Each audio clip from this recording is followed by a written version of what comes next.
Grabe mga ka-dreamers, bakit nga ba ako nagpapagawa ng ganitong napakalaking dream house? Marami kasi sa ating mga viewers ang nagsasabi na hindi raw maganda ang magpagawa ng malaking bahay lalo na sa panahon ngayon. Tsaka may ilan din sa mga kapwa natin ka-dreamers ang naku-curious nga kung bakit nga ba humantong tayo sa ganitong bahay na ipinapagawa. Kasi nga ayon sa kanila maaring masayang daw ang ilang partition nitong ating dream house kung wala namang titira. Sa totoo lang mga ka-dreamers, hindi ko rin alam kung bakit nga ba ako nagdesisyon na ganitong malaking dream house ang aking ipagagawa. Sapagkat simula bata pa lamang naman ako ay sanay na talaga na ako ay nakatira sa maliit na bahay lamang. Akin niyang ipinagmamalaki na bago ako nakarating kung nasaan man ako ngayon ay tumira talaga ako sa iba't ibang bubong ng bahay na hindi naman namin talaga kaano-ano. Kaya kung napanonood man ito ng mga pamilyang kumupkup sa amin noon ay nagpapasalamat po ako sa inyo sapagkat wala ako ngayon din kung wala kayo. Kumbaga tunay na bahagi kayo ng aking paglalakbay. At dahil nga sa naranasan ko mga ka-dreamers na tumira kami sa isang maliit na bahay, sa isang lukaran tapos hanggang sa nanirahan kami sa ibang tao ay natuto akong mangarap. Sapagkat nais ko rin maging tulad ng ilan naming mga kamag-anak na may mga sarili silang tahanan. Ay likas man din sa atin, ewan ko lang kung sa inyo rin mga ka-dreamers yung tipong kapag walang-wala ka naku baka hindi ka kikilalanin talaga ng iyong mga kamag-anak. Abay hindi lamang baka kasi naranasan naman namin iyon mga ka-dreamers. Yung tipong mas maganda pa yung trato nila sa ibang tao kaysa sa amin na sariling dugo rin nila. Ganon ang sitwasyon namin mga ka-dreamers kaya umabot sa punto na lumaki kami sa ibang tao sa halip na sa aming kamag-anak din. Kahit bata pa kasi ako noon nasilayan ko na talaga at nare-realize ko na si mama yung pinakamahirap sa kanilang magkakapatid. Sobrang hirap talaga ng sitwasyon namin noon mga ka-dreamers. Kaya talagang nang dahil sa aming karanasan mga ka-dreamers, natuto ako mangarap at nagsumikap ng todo. Kasi ipinangako ko talaga sa aking sarili mga ka-dreamers na balang araw hindi na namin mararanasan iyong palalayasin kami. Iyong tipong walang limitasyon kaming lahat sa aming ginagawa. Kaya habang naroon nga ako sa ganoong sitwasyon na yun mga ka-dreamers, sabi ko sa aking sarili balang araw makapagpapagawa rin ako ng malaking bahay. Kasi umabot talaga ako sa punto na parang naging competition ba yun sa paningin ko, yung tipong sabi ko sa aking sarili, gusto ko masigitan ko pa sila. Pero syempre alam ko pa rin naman mga ka-dreamers yung salitang mapagpakumbaba. Sapagkat palaging ang bilin sa akin ni mama, hindi raw ako makararating sa aking paroroonan kung hindi raw ako marunong lumingon sa aking pinanggalingan. Kaya lahat talaga ng aking naranasan, masama man o maganda, ginamit ko yung inspirasyon para magsumikap pa. Hindi para sa ibang tao, kundi para kay mama at sa aking mga kapatid na kahit papaano ay maranasan din nila yung marangyang buhay. At dahil hindi pa rin nga nila nararanasan na magkaroon ng sariling bahay, kaya naman nagdesisyon ako na malaking bahay yung aking ipagawa. Kumbaga para habang ginagawa itong dream house, hindi lamang ako yung excited, pati silang lahat. Kaso ayon nga sa iba nating kapwa ka-dreamers, hindi raw maganda na magsasama-sama sa isang bubong. Lalo na kung yung mga kapatid ko nga lahat ay may asawa ay bahala na baga mga ka-dreamers, ang mahalaga sa lahat ng aking tinutupad ay gusto ko kasama ko sila. Kami nagtataka kung saan nga ba ako kumukuha ng pampagawa ko ng dream house.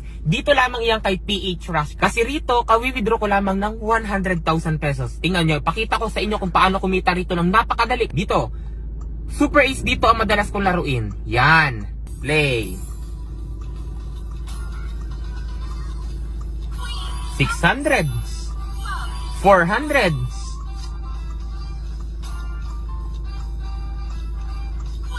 6,000. Sabi ko sa inyo madali. Oh, 8,000. Sabi ko sa inyo madali lang dito. Ayan oh. 15,000 agad oh. 600. 16,000. 6,000. Oy, 40,000. 4,000. 5,000. Grabe. 3,000.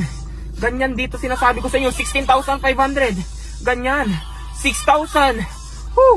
Ganyan kabilis dito. Kaya yan ang sinasabi ko sa inyo. Grabe. Wow, 6,000. Grabe, nadis. Ayan. Ayan, ayan, ayan. Isa pa. 1,400. Ayan. 164,000. 164,000. Grabe mga ka-dreamers. Diba napakalaki? Kaya rito kay PH Rush, napakadali lamang ng pera. Nasa comment section lang ang link kung nais nyo rin kumita ng ganitong kalaki. Ayan nga oh. Kawi-withdraw ko lang ng malaki. Mag-register at mag-deposit. Ilagay sa comment section at ang screenshot para manalo rin kayo sa akin ng 1,000 pesos.